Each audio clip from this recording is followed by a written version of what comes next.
In this new class of the second chapter of chemistry, that is, we are today going to know about the physical change and chemical change.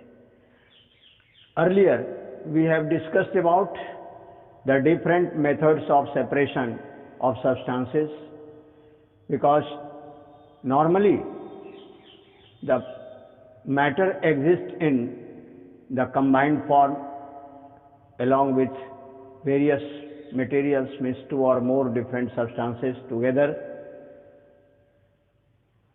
in any desired proportions. So such substances are called mixtures. So we have earlier discussed about the separation of the components of substances from the mixture.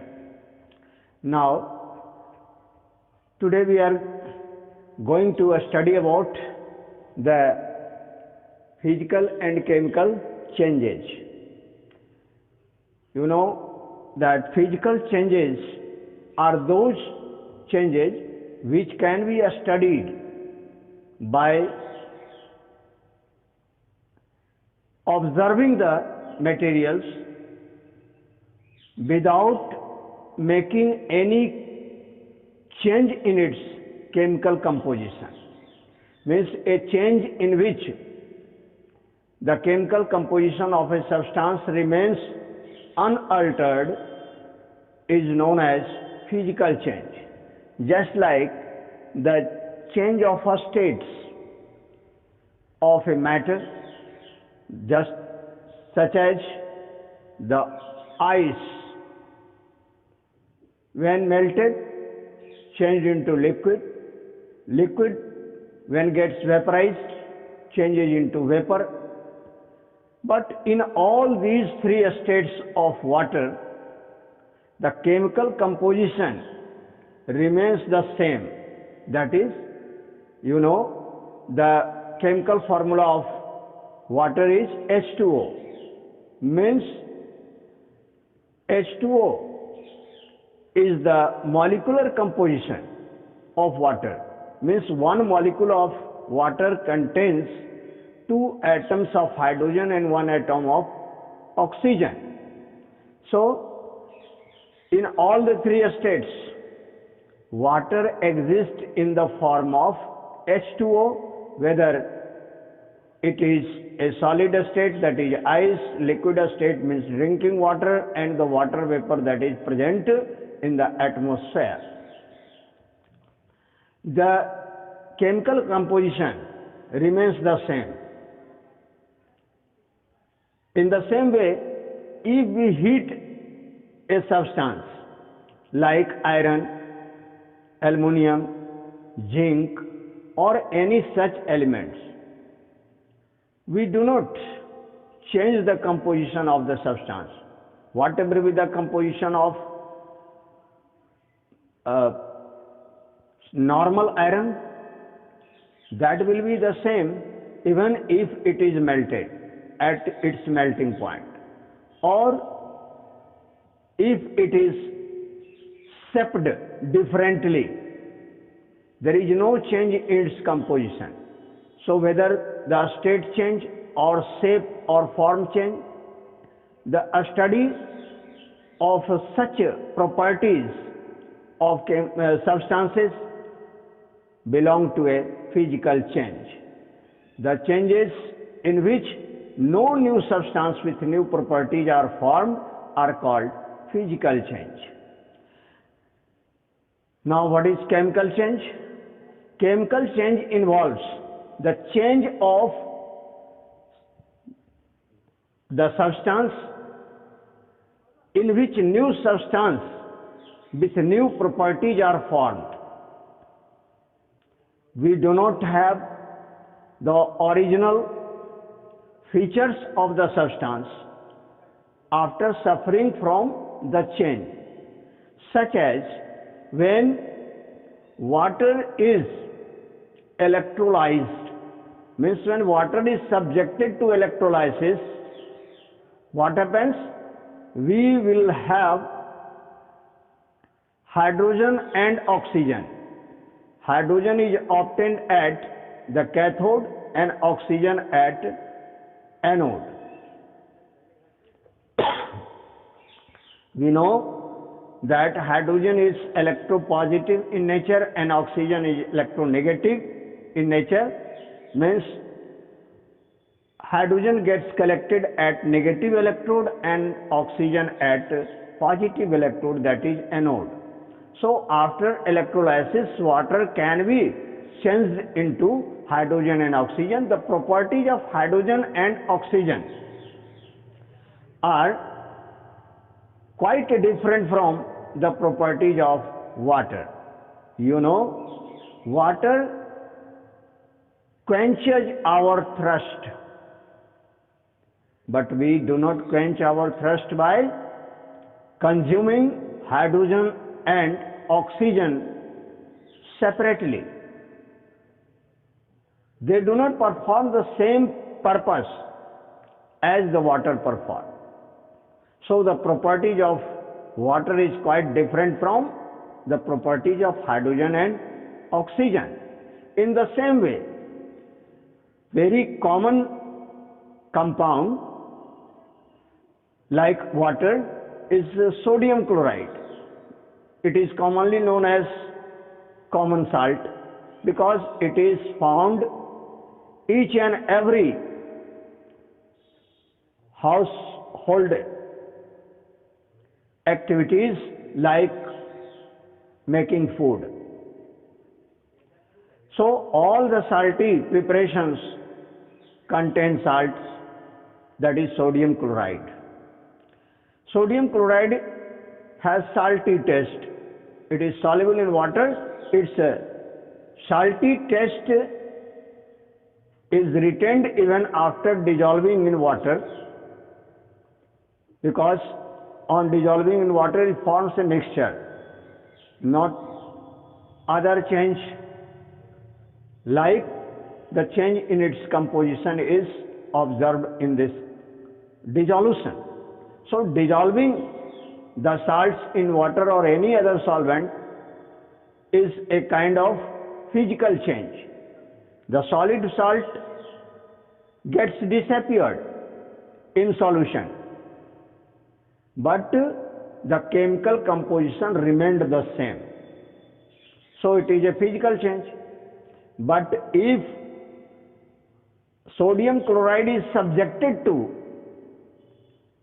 an electrolysis, means when the either aqueous solution of sodium chloride, commonly known as brine, and if it is melted, then we get the molten sodium chloride. In either of the two conditions, if these substances are subjected to electrolysis, we get sodium and chlorine. Sodium is obtained at cathode and chlorine at anode. Chlorine being electronegative is received at anode, and sodium being electropositive is received at cathode. The sodium chloride, which is salty, it is not toxic or any poisonous effect on our body. But if we consume either sodium or chlorine separately, it may be fatal. It may be fatal, means it may take our life. So, sodium and chlorine have different chemical behaviors or properties as compared to sodium chloride. So, such change in which sodium chloride gets converted into sodium and chlorine is an example of chemical change. So, all those changes in which new substances are formed with new compositions are said to be chemical change or changes, chemical changes. And the changes in which there may be change in a state, color, as well as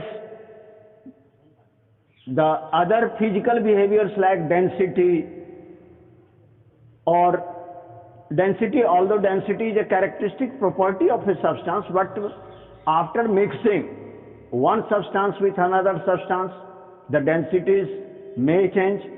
But this is a physical change, just like formation of alloy.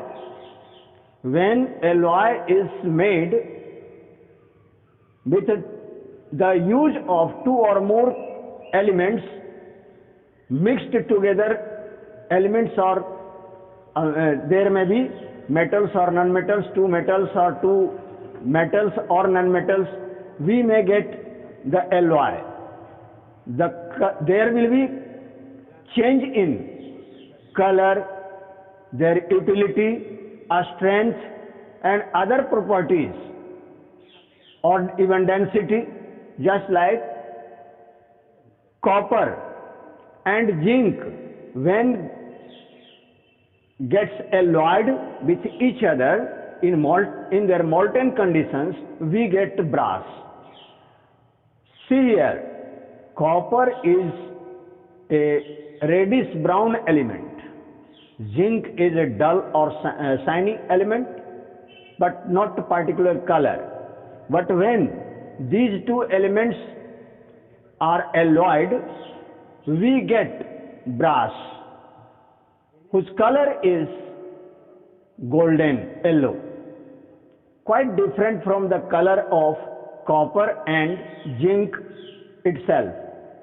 So here there is a change in the features of physical properties of the substances, forming a different substance, but the chemical compositions are not changed, because in alloy, whatever be the ratio of the elements mixed together, the ratio of the elements mixed together remained even after formation of the alloy. Just like suppose that if we have mixed 80% copper with 20% of zinc, so the ratio of copper and zinc remains the same even after making an alloy. So alloy has changed its physical properties, but the chemical compositions remains the same, and we may have the properties of copper and zinc even in the alloy. So copper and zinc do not leave their individual properties after mixing together. In the same way, any solution which is formed by mixing a solvent or dissolving a solvent in a particular solvent, dissolving a solute in a particular solvent, we get solution, homogeneous mixture. But the individual components retain their properties even after mixing, although they are not visible to us. That is why such type of changes are called physical change. The chemical change is commonly known as chemical reaction. So a chemical change is a change in which new substance with new properties are formed when two or more chemical substances, pure chemical substances, are combined together chemically. That is, if their composition gets changed such that the individual components do not retain their individual properties after forming the substance, such changes are called chemical change.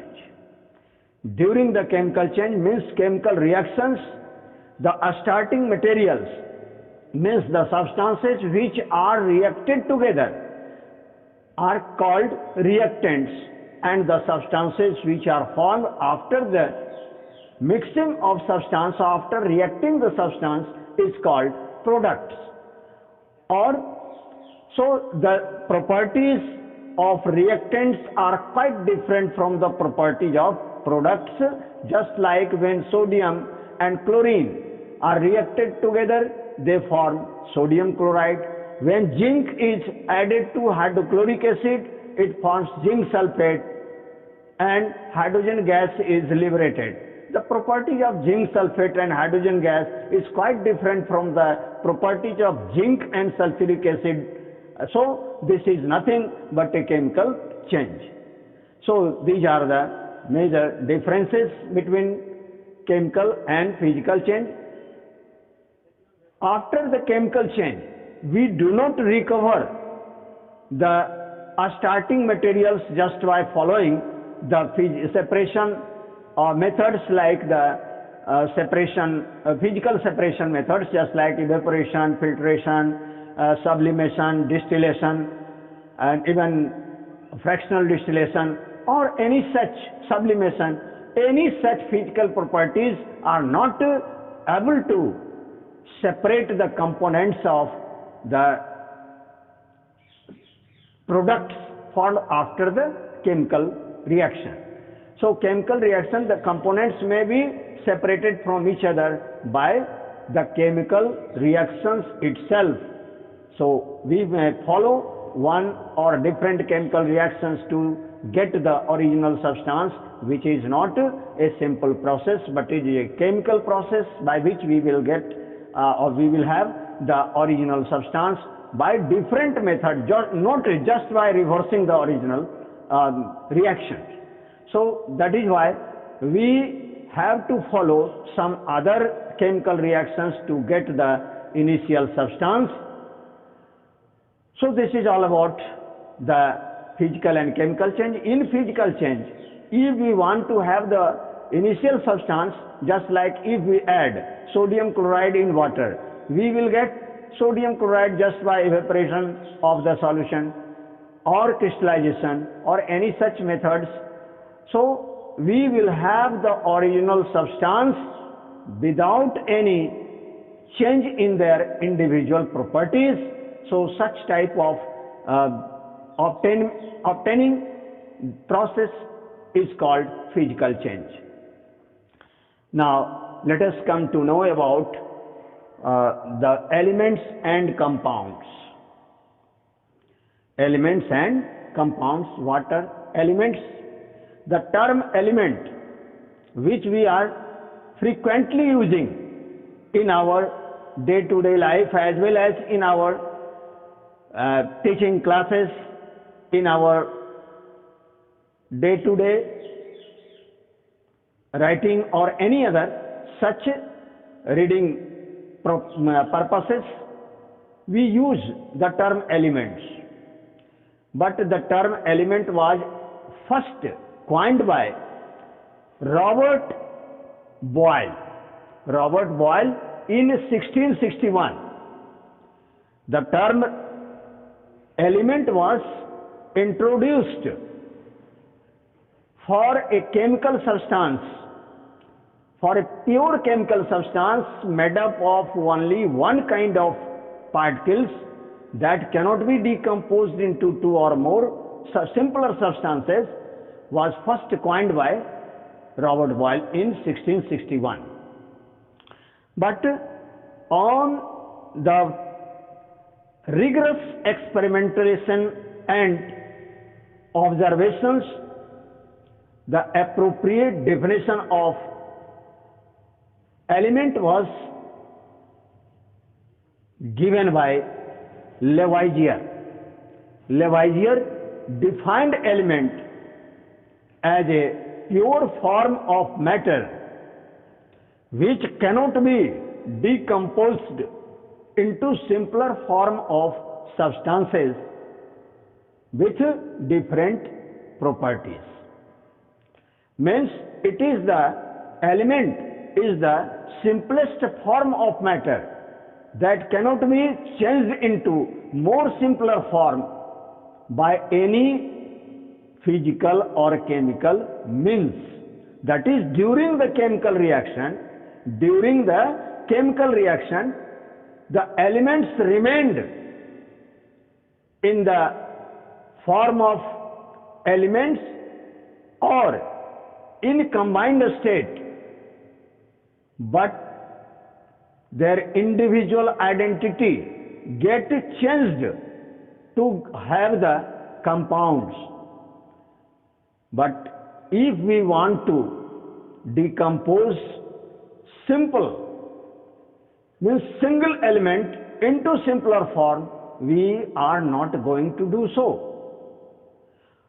One element may combine with other elements to form new substance. But if we suppose that if we want to decompose iron into two or more simpler form of elementary substances, we are not able to do so even by physical methods or chemical methods like electrolysis. So iron cannot be electrolyzed. Iron oxide can be changed into iron into oxygen, but iron itself cannot be decomposed into two or more simpler form of matter. So elements are the purest form of matter which cannot be decomposed or broken into simpler substances by chemical reactions. Now let us come to or see here elements. There are number of elements, but the number of elements are limited. Nowadays we have total of 118 elements.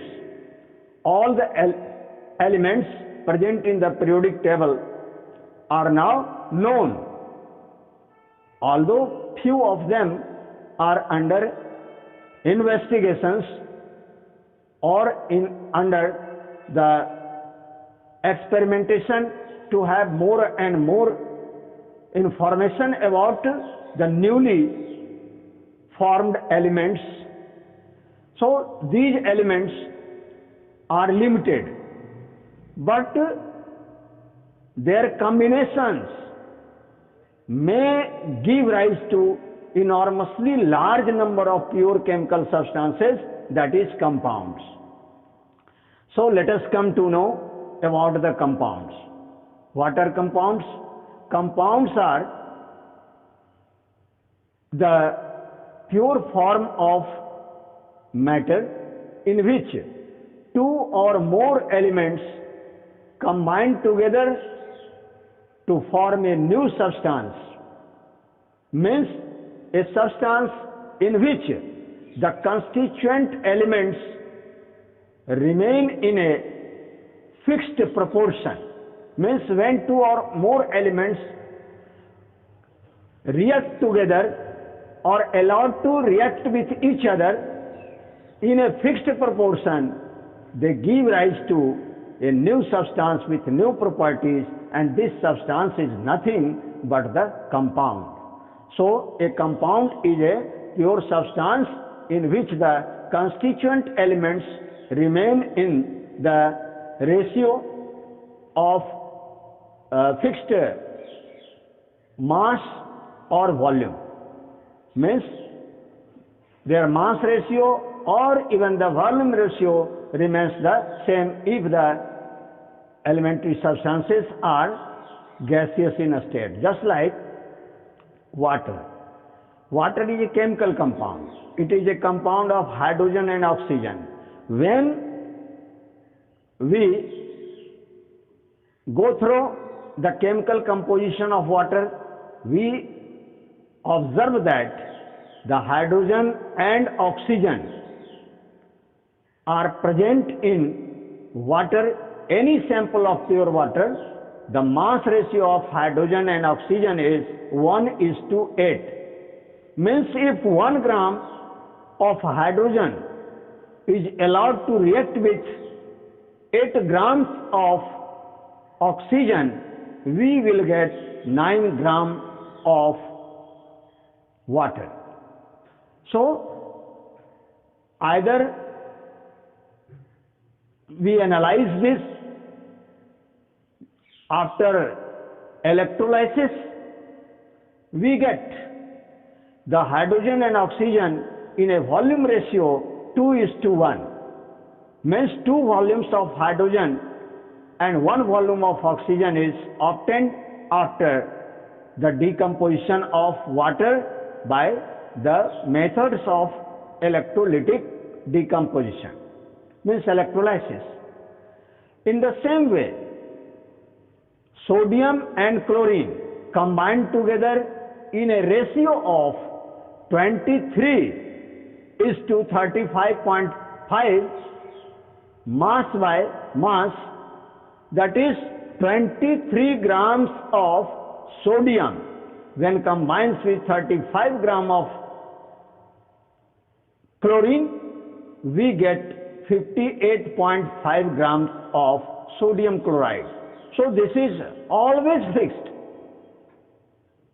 So in a given compound, the constituent elements are present in a fixed ratio by their mass or weight or volume if we obtain them in the gaseous state. So this is all about elements and compounds. Now let us have a comparison between elements and compounds. Suppose that you are asked to compare the elements and compound together. What are the main points that can be compared? So see here, elements and compounds. Elements are the pure form of matter, compounds are also the pure form of matter. But elements are composed of only one type of elementary particles, means only one type of atom, whereas in a compound we have more than one type of atoms. Just like hydrogen is an element, oxygen is an element. Any sample of hydrogen has only one type of atoms, that is hydrogen atoms, whereas oxygen has only oxygen atom. But in water we have both oxygen and hydrogen atoms there. Now elements cannot be changed into simpler form of substances, but compounds can be changed into simpler form of substances, that is elementary substances. Elements have the properties which is not found in the compounds formed by them. So the compounds have quite different properties than those of elements from which the compounds are formed. So the properties of elements are different from the properties of elements present in the compound. So compounds exhibits different properties different from the elements from which they are composed. Now elements have the melting point and boiling points quite different from the melting and boiling points of the compounds. We suppose sodium chloride. Sodium chloride has different melting and boiling points as compared to the individual elements, that is sodium and chlorine.